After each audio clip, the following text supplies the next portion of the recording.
se tem. Eu só falo português, não falo espanhol ou castelhano. E não falo tão rápido quanto a Amanda também. Então, eu vou tentar falar em português, mas devagar.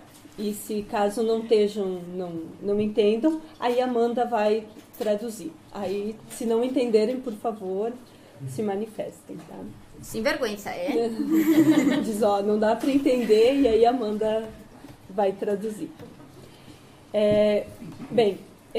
O MST é o Movimento dos Trabalhadores Rurais Sem Terra. É um movimento campesino de camponeses e camponesas do campo. Nós estamos organizados em 24 estados no país, então, e temos 32 anos já de organização. É um movimento social, em especial do campo, que resiste há mais tempo no Brasil, que por mais anos conseguiu se manter organizado. O movimento é fruto de outras lutas pela terra anteriores, então, dos indígenas, dos quilombolas e depois dos camponeses, né? Que no Brasil, historicamente, houve a concentração do latifúndio, a concentração da terra nas mãos de poucos, e houveram muitas lutas e resistências contra isso. E o MST surge nos anos 80, começa a ter as ocupações de terra especificamente,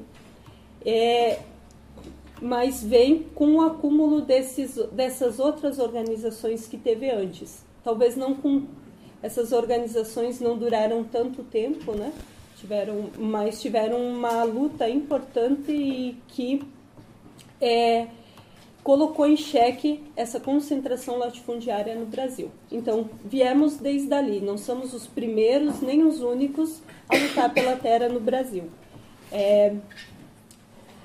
Hoje, em especial, é um momento importante de compartilhar a experiência de organização do movimento, com um grupo tão grande assim, quanto será que vai ter, mas para a gente é importante porque vivemos uma conjuntura, vocês sabem, né? Tem um governo golpista e que tem reprimido fortemente os movimentos sociais, em especial o MST.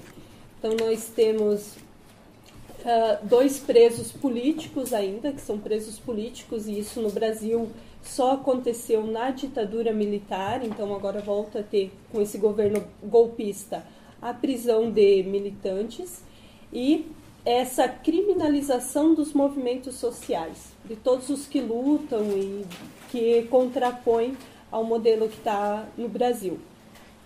E também, antes de entrar propriamente sobre o movimento e a conjuntura, os estudantes estão explodindo em lutas, em ocupações de escola, e depois eu vou falando um pouco disso, assim, que é o que tem de mais forte nesse momento acontecendo de resistência contra esse governo golpista e contra as medidas neoliberais, contra o imperialismo no Brasil.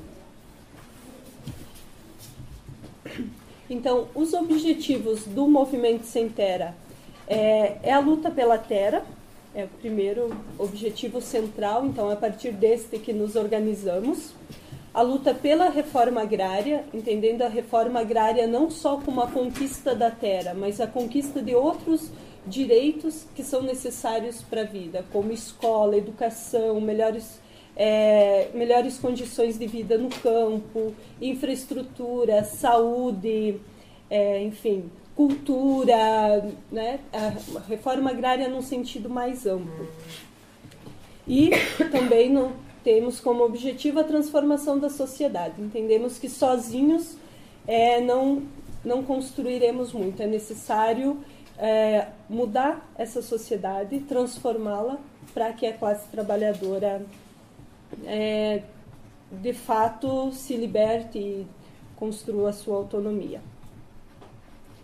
Então, o método de organização é trabalho de base com as famílias para organizar, para fazer a ocupação de terra, e depois trabalho de base quando as famílias já estão na terra, já conquistaram a terra. Luta de massas, luta massiva, Nos preocupamos bastante também com a formação de quadros, de militantes que vão tocar esse processo. E temos a mística, os valores, a participação. Então, o movimento busca garantir a participação de todas as pessoas que fazem parte do movimento, dos homens e das mulheres, em pé de igualdade, o direito de participar, mas de decidir também, né, de não ser só a representação. E a autonomia financeira também. Então, nós não, apesar de sermos um movimento social de esquerda, não apesar, mas somos um movimento social de esquerda e tal, não somos partidários, não nos assumimos enquanto partido político e não vemos o partido político na perspectiva do movimento social. Somos um movimento social e trabalhamos para continuar assim. Então, sim, em alguns momentos defendemos o governo Dilma porque entendíamos que nesse embate, nessa luta aí nessa ofensiva, o governo Dilma ainda garantia alguns direitos mínimos, né? Então, mas o movimento sem terra não significa ser o PT.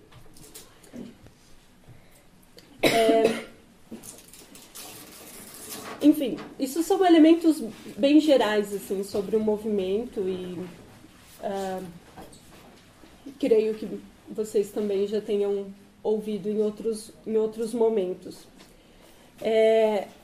Vou compartilhar com vocês um pouco de uma análise que a gente faz dentro do movimento sobre o atual período, atual conjuntura que vive o Brasil. Então, essa análise ela não é pessoal, é um acúmulo que o movimento vem fazendo e que a ideia é compartilhar isso. Então, vou também mais ler a partir das minhas anotações.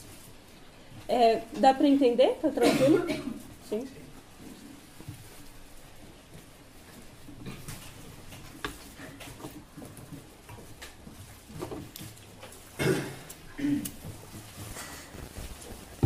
Bem, o Brasil vive uma profunda crise na economia, uma crise social e uma crise ambiental, assim. Então, e essa crise ela não é de agora, não começou agora, ela vem já desde 2008, quando o capitalismo entra em crise em nível mundial também, e as economias periféricas, então, estão pagando um preço mais caro diante dessa crise. E, enfim, há uma ofensiva do capital internacional sobre as economias periféricas em busca dos recursos naturais, das matérias-primas, e a energia e mercado para saírem da crise. Então, aumentou em muito a exploração e essa disputa pelos recursos naturais.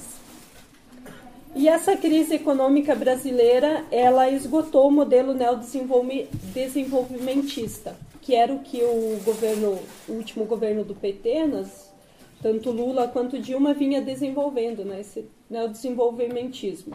Esse modelo se esgotou e é preciso repensar as saídas. O capital, então, repensa as saídas, aumentando a exploração dos trabalhadores, dos recursos. E outro elemento importante é que tem aumentado em muito o desemprego. Então, ele está em praticamente 13% no Brasil, que era uma taxa que nos últimos períodos vinha diminuindo. Então, agora teve um grande aumento do desemprego e da violência contra a juventude nas periferias. Então, morre 50 mil jovens por ano assassinados nas grandes periferias e, assim, fica-se calado, né? É um traficante, é um ladrão que morreu, mas não a força da mídia local no Brasil assim não coloca os reais motivos, e isso passa só como estatística, não como resultado dessa crise que o país se encontra. Então, o golpe, ele vem e ele acontece e se consolida porque a burguesia precisa ter controle absoluto de todos os poderes no Brasil, o legislativo, o judiciário, o executivo e também da mídia, né? Com esse forte aporte midiático que tem. Tem que ter todo o controle de tudo isso também para sair da crise, para aumentar a exploração da classe trabalhadora, e quem paga o preço são os trabalhadores. Desde a derrota eleitoral de 2014, eles vêm conspirando, porque a derrota eleitoral, quando a Dilma se reelegeu, ela não foi muito aceita, né? Ela não foi aceita. E a partir daí a burguesia começa a se rearticular e consolidou agora no golpe nesse ano. E diante disso, então, houve muitos erros e fragilidades do nosso campo. A política econômica de 2015 tirou a base popular, levando os militantes para a rua, mas a classe trabalhadora ficou parada. Então tinha grandes mobilizações na rua em 2015, mas não tinha uma força política que aglutinasse, que desse uma coesão, uma unidade e que direcionasse, porque a classe trabalhadora estava apática em vista desse processo que vinha dos governos progressistas, né? Então também teve um descenso aí das lutas. E os governos estaduais, aliados da Dilma também em 2015, né? Todo mundo ficou assistindo e parado, assim. Teve as grandes mobilizações, mas sem aglutinar força para ser de fato uma resistência coletiva dos trabalhadores e dos diferentes segmentos de trabalhadores. E no Brasil a mídia tem uma força muito forte, assim, a mídia Rede Globo, né? Controla o principal meio de comunicação, que é a televisão, que está em todos os lugares, assim, na periferia, está em todos os lugares. E essa influência foi bastante decisivo no golpe, né? No golpe e na consolidação dele. Então, as análises apontam que a burguesia, em vista quer retomar um plano neoliberal da subordinação das políticas à hegemonia do capital financeiro e às empresas transnacionais, para aumentar a taxa de lucro e o processo de acumulação. Mas, para isso, tem algumas questões. Para aumentar essa taxa de lucro, é preciso aumentar a exploração sobre os trabalhadores. E aí, o governo tem um papel decisivo, que é retirar direitos que já tinham sido conquistados historicamente, como a CLT, que é as leis trabalhistas, né? Então, retira o 13º, os trabalhadores não têm direito a 13º, coloca em pauta a privatização de todos os serviços públicos, a terceirização. Então, agora os trabalhadores não têm mais os direitos garantidos e eles têm que negociar com o patrão, né? A gente sabe que isso significa percas de direito. Quanto tempo tem? 7 minutos. Tá. A privatização das empresas estatais. Então, no governo FHC, há uns 20 anos, já tinha sido privatizado a Vale, que é a principal empresa mineradora do Brasil. Depois da Vale, então, a Petrobras, que explora o petróleo e fez a descoberta do pré-sal. Então, o governo também está tentando privatizar todas as empresas que sejam grandes e que sejam estatais, que aí também aí em nome desse mercado externo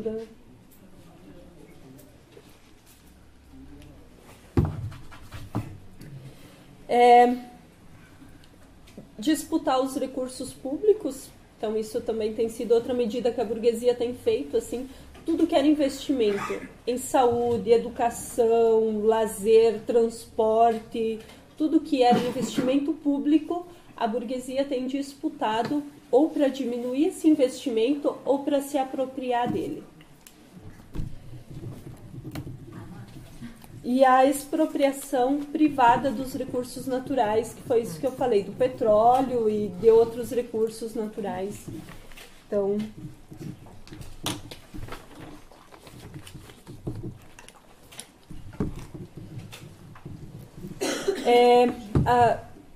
outra questão que também tem se colocado é que abre o mercado do setor de serviços controlados pelo Estado.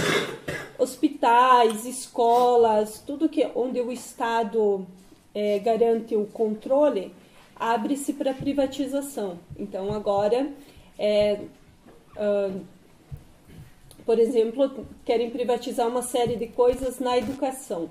Merenda escolar já é privatizada, mas pode ser privatizado também os professores, o espaço, né, a escola, o prédio em si. Então, tudo pode ser privatizado.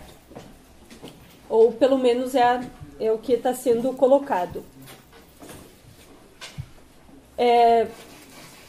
Outra coisa é a liberação dos agrotóxicos. O Brasil é um país que consome muito agrotóxicos, assim, acho que é 7 litros por pessoa ano que é consumido em agrotóxicos.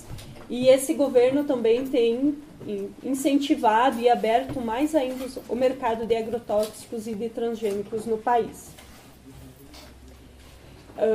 Internet, telefonia, tudo isso vai para o bojo da privatização e as coisas já não são mais públicas e retira o direito dos trabalhadores, retira os serviços públicos e, né, aumenta o lucro do...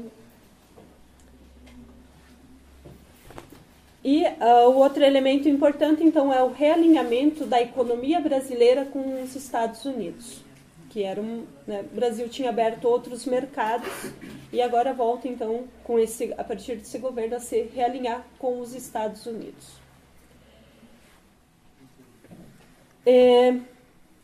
Enfim, eu vou pular essa parte dos desafios da burguesia, porque a burguesia faz o golpe, tem o poder, mas eles têm uma série de fragmentações internas também, que nos dão espaço de atuar, de lutar, de enfrentar.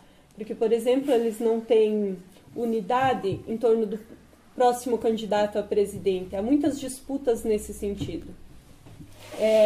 Agora, a Operação Lava Jato, né, o Cunha, que foi o principal responsável pelo impeachment, que encarou o debate, colocou no Senado e nos poderes responsáveis, ele está preso, então, né, enfim, tem uma série de fragmentações que podem dar espaço para a gente avançar enquanto classe trabalhadora. Nesse sentido, os nossos desafios, assim, então, o movimento, ele tem bastante gente, base organizada, nós temos 90 mil famílias acampadas, umas 400 mil famílias assentadas ou mais, então temos bastante não, mas somos um movimento que tem base organizada. E a gente se coloca no sentido de construir unidade com outros movimentos, porque nesse momento só é possível avançar, fazer o enfrentamento se tiver unidade. A fragmentação dos movimentos não vai aglutinar. Então, defendemos a luta permanente contra o golpe, denunciar esse governo é golpista, não nos representa, e em todas as pautas, em todas as lutas, a gente vai colocar isso.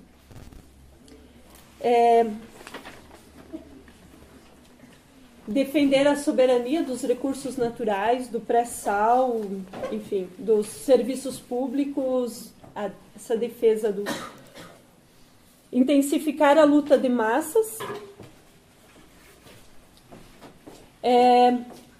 Mas um dos principais elementos é construir a Frente Brasil Popular, que é uma frente que, então, vai aglutinar movimentos sociais, organizações e para fazer esse enfrentamento ao golpe, à conjuntura, porque a gente entende que sozinho, ainda sendo do campo onde o agronegócio é muito forte, o capitalismo é muito forte no campo, Então, não tem como avançar. Então, a gente tem participado de todos os debates e da construção da Frente Brasil Popular, que visa construir um outro projeto para o Brasil, assim, que é o projeto do PT, que está colocado também, não nos representa. É necessário repensar um projeto popular para o Brasil. E a gente vê na Frente Brasil Popular, então, essa alternativa e essa possibilidade. Tá.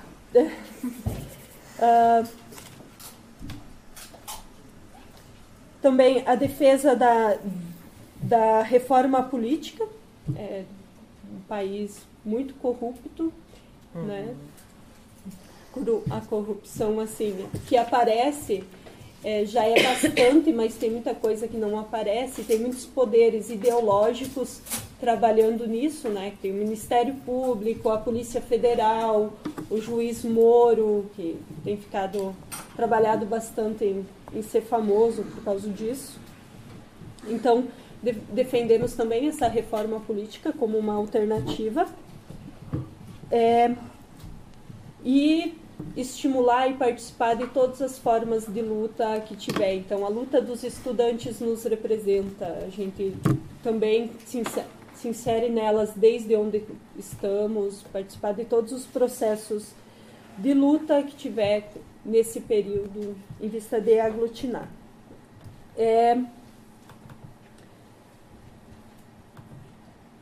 Acho que é isso, assim, de maneira geral. Corro o risco de ter resumido demais, né, porque é uma análise bastante ampla e resumir em 20 minutos também é bastante difícil. Por último, falar duas coisas, assim. Então, essa repressão contra o movimento, assim, a gente denuncia, repudia essa repressão, a prisão dos companheiros hoje, a prisão dos presos políticos, assim, a gente luta pela liberdade deles. E nesse momento tem os estudantes começou com os estudantes secundaristas ocupando escolas e foi para os institutos federais, universidades, que é contra a PEC. A PEC é uma lei que o governo quer colocar que congela todo investimento em serviços públicos, como eu falei antes, em educação em especial, por 20 anos. Então, por 20 anos, congela o investimento em educação. Então, isso significa que universidades públicas, cursos públicos e as universidades podem deixar de existir porque, né, volta para a privatização ou não se sustentam mais, as escolas, enfim. E os estudantes sofrem dois tipos de repressão. Uma é a repressão policial, de crianças e jovens sair das escolas ocupadas presos, algemados, e a outra é a repressão da própria sociedade, que também não há unidade nos territórios locais quanto a isso. Então, um grupo de estudantes ocupa, faz a luta, o enfrentamento, coloca a pauta. Tem mais de 1.000 escolas ocupadas, universidades, porém, tem que fazer esse enfrentamento ideológico à mídia burguesa e à sociedade local. Mas, nesse sentido, também há uma resistência importante nesse momento. Obrigada.